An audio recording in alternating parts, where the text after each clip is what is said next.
O, teka muna. Cedric, how does it feel na lalaban ka sa international contest? Siyempre, Mother, talagang pinaghandaan ko ng bongga.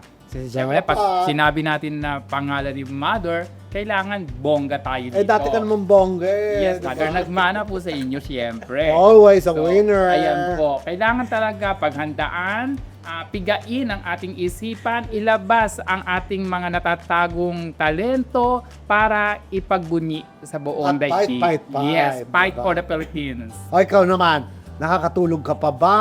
So far, kaka-imagine ko sa creation ko.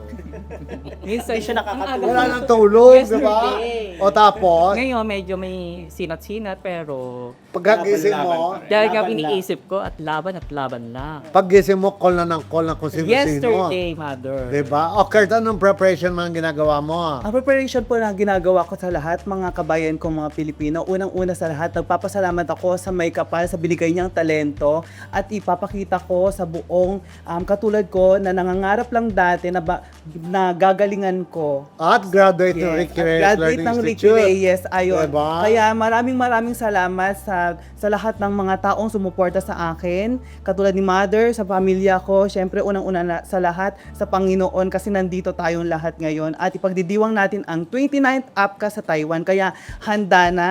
Ito na masasabi ko sa inyo mga kabayan ko, hindi po ito yung ako yung pinakamagaling, kundi bawat galaw ko dito may puso at damdamin at yun ang O, pinakamahalaga. di ba?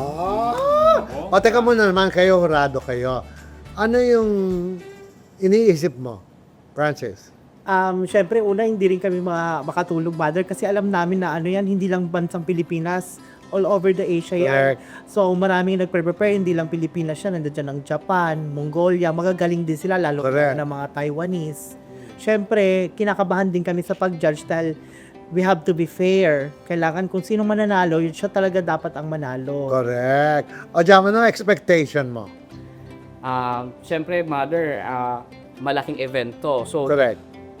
ine-expect ko na yung mga regular na nakikita natin ng mga creations ng mga hairdressers, hindi natin makikita doon. Feeling ko sobrang bobongga. Kaya mahigpit ang laban. Okay. Pati bilang hurado, masasabi ko na mahihirapan ako kung sino ang mananalo. Okay. Kasi sa lahat ng mga magagaling na hairdressers dito sa Asia Pacific, nagtipon-tipon sila Tipon na. para Laban na maglaban na. laban. Okay. So, feeling ko, hinahanap lang naman ng mga hurado kung sino yung pinakamagaling. Sa pinakamaganda. Pinaka-unique. Yan ang pinaka-importante.